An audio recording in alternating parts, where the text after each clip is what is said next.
Beat the holiday time crunch with this tender and flaky make-ahead pie crust. Hi, welcome back to the Kitchen Prescription. I'm Sherry, the host of this channel. Host. Sounds so fancy pants. In today's episode, I'm making a make-ahead pie crust. It's pie season, and I'm here for all the pies, especially apple pie. Apple pie is literally the best pie ever invented. Some of you may dispute me on that. That's your prerogative, but you can't change my mind.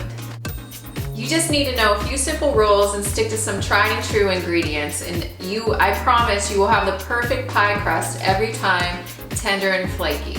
Why don't we go ahead and get started? Follow me to my tiny kitchen.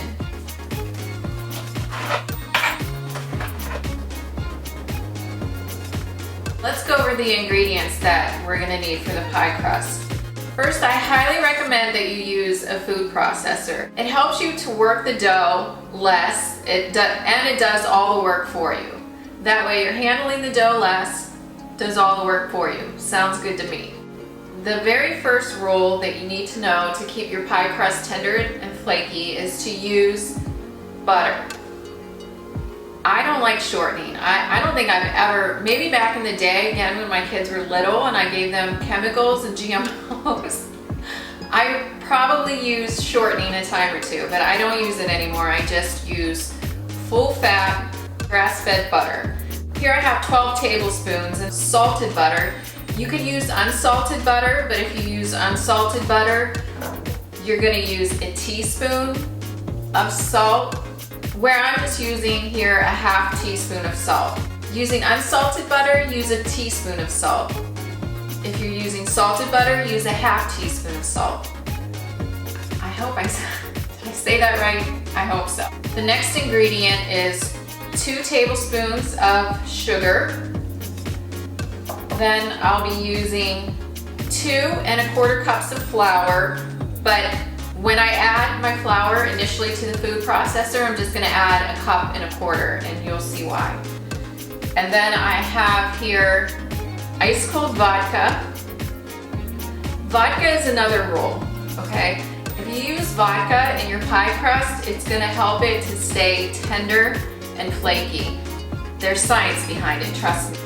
The science is because there's less water in vodka, that it doesn't develop the gluten in the flour. I am going to be using a little bit of ice water, and another rule that you need to remember is that you need ice cold water. By no means am I going to use all this water. You want to use the least amount of water that you can, because, as I just said with the vodka, when you add water to your flour, it develops the gluten. And when gluten develops in the flour, that's what makes things tough. Right now I'm going to put my butter and my vodka back in the freezer just to keep it ice cold till I'm ready to use it. I don't think I mentioned you need to cut your butter into slices before you throw it in the food processor. So I usually prep all my stuff ahead of time, like I'll slice my butter and then I stick it in the freezer till I'm ready to use it. So I'm going to put these back in here and then we'll get started. Let's go ahead and add the flour to the food processor. Right now I'm just going to add 1 1/4 cups. This is a 1/2 cup right now. That's half.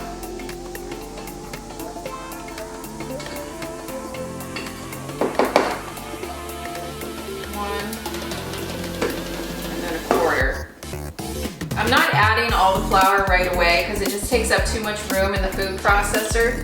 So I like to pulse the flour with the butter in there and just give it room for all the butter to mix in. So I know I just put my butter away, but I need it now. Let's add the salt. 2 tablespoons of sugar. Remember, that was a half teaspoon of salt, and I already pre-sliced my butter into just like little chunks, and it's 12 tablespoons. Okay, so I'm gonna put that on, and I'm just gonna pulse this a few times till the butter looks maybe pea size.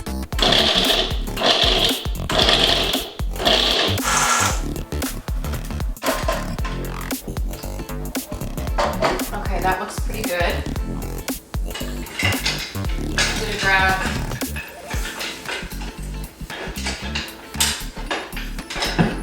I should have grabbed a spatula for that. I'm just gonna loosen this up and add my other cup of flour.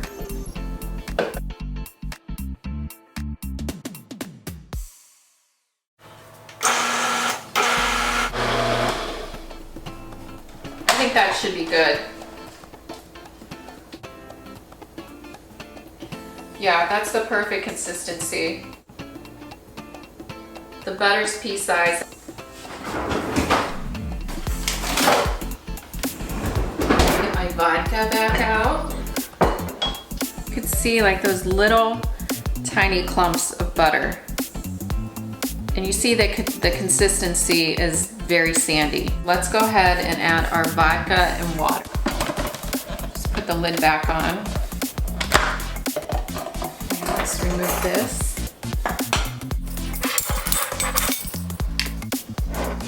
Add 1 tablespoon of vodka.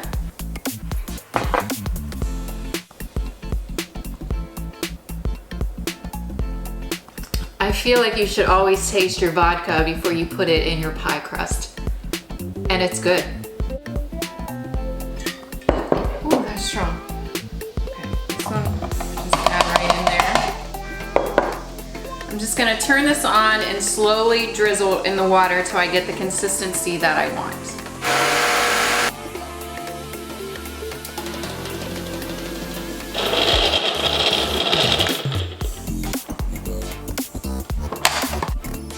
I feel like this is good. So altogether, I probably added 2 tablespoons of water in addition to the tablespoon of vodka, not including the one that I drank. We're gonna turn this out on the table now and just bring it all together. The trick is not to handle this too much. Cooling this in the fridge an hour before you use it is also going to help it stick together so you can roll it out. Cut it down the middle for my 2 pie crusts. I normally use the smaller one for the bottom, and if one looks bigger, I use it for the top because sometimes I use like pie crust cutters to make like a leaf pie crust for the fall or snowflakes for Christmas. So I usually need more pie dough, so I'll use the bigger one. This is going to give you a couple small pie crusts or 1 big pie for bottom and top. I'm just gonna bring these together now and wrap them in saran wrap. Flatten your dough out into the shape of a disc. You can freeze this pie crust up to 6 months. And that's it. That's all there is to making a pie crust.